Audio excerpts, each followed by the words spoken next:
Shall we? We are looking at the Daily Telegraph, Janelle, and you've picked out this story that is going to make some waves today because essentially this is the leader of the Conservatives accusing Reform UK, the leader of Nigel Farage, pictured there on a Boxing Day hunt, of fakery. She says fakery, but actually she means fraud, doesn't she? Accuses him of fraud. She does mean fraud. So Reform have a ticker on their website which says how many members they have, and Nigel Farage has shown that ticker has gone over the number of Conservative Party members. Now, what she's saying is that the figures are totally inflated. They're pointing to things like the fact that they're offering £10 memberships for young people, and so if the story is still true, up, though. well, that's the thing. If the story is true, it is very interesting that they do now have more members in the Conservative Party. But as someone, a source says, a former cabinet member, that she shouldn't be focused on this. She'd be focusing on rebuilding the party and rebuilding trust. And I would tend to agree, because I think with Nigel Farage, he likes a good little row.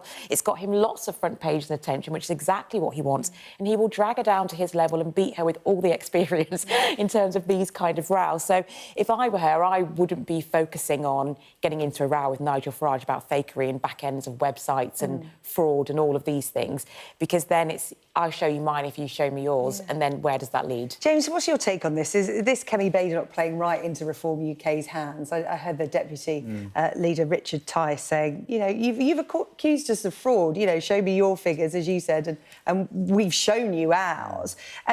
But, you know, this just plays into their hands, doesn't it, that Reform UK are saying, you know, we are becoming the key opposition now. Yeah, I mean, these are the two sort of leading pugilists on the right of British politics right now. Both of them like a scrap, both Kemi Badenoch and Nigel Farage. The danger is, I think, of course, is that partly because of circumstances not of Kemi Badenoch's own making, but the Conservative membership is in a very dire state right now. So having a war on this kind of terrain, I think, only serves to further Nigel Farage's interest. It helps make him out to be the sort of main party on the right of British politics. And I think their whole aim is to project momentum going into 2025 and keeping that up for the local elections. And I think the danger is, if you're talking about membership numbers, it gets a bit sort of Trumpian and it's all about the ratings. Yeah, it is indeed. Right, let's talk about the front page of the Financial Telegraph. James, you picked this story. A devastating picture there on the front of this Azerbaijan plane crash, a passenger plane, and authorities are saying, you know, don't speculate.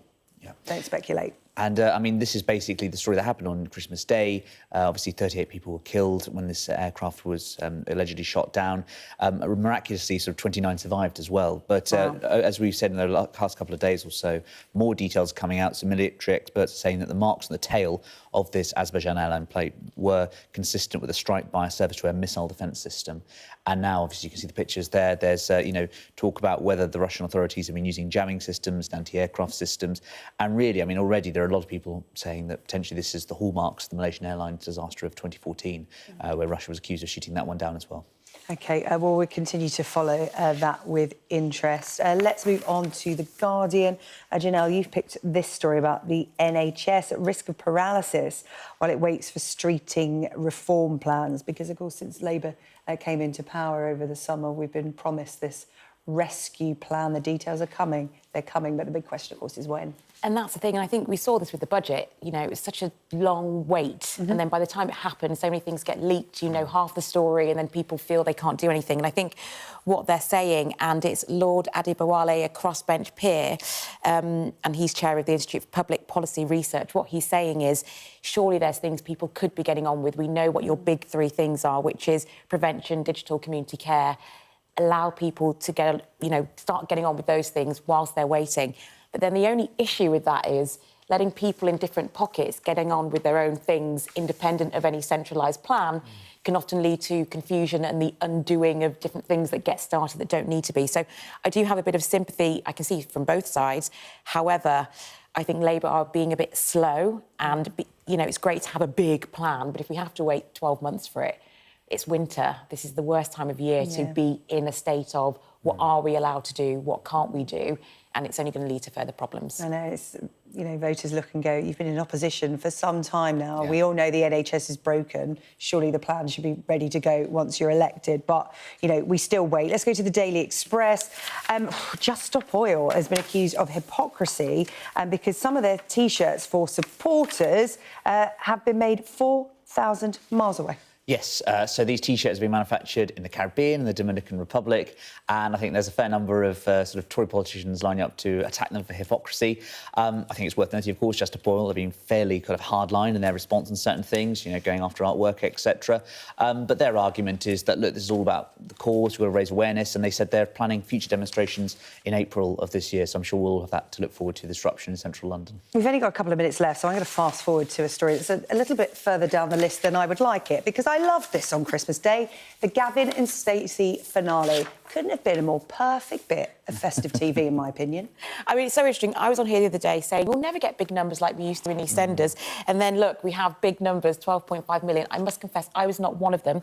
But I'm always... What were you doing at 9 o'clock on Christmas Day that made you sleeping my dinner off? Oh, no. But I do think it is great when you see great telly. And I think this is a way to go for TV people who are always looking, how can we beat the streamers? Nostalgia is nearly always the way to go. Bring something back that people loved, they felt ended too soon or ended ambiguously. And something that brings people together, because we don't all sit down and watch No. something together anymore, do Well, we? it has generational appeal, and of course the fact that Stacey started in 2007, I think, meant that you had people who were watching it as children, adults as well, all coming together to watch something. And 12 million is extraordinarily impressive. Yeah, it's like with the kids that are discovering Friends. and Yes. things, we're like, we watched that the first time around. I love that the actress that played, I don't want to ruin it for anyone, but there's an actress in there that didn't tell her family that she was appearing in it, and she filmed their reaction on Christmas Day when she appeared on the screen. She had to sign an NDA because, of course, it was such a closed set. Nobody wanted to give the plot away.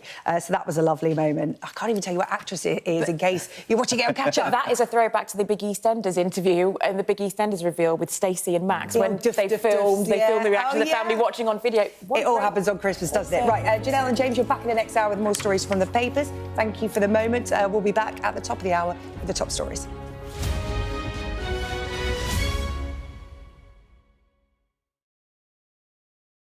I'm James Matthews.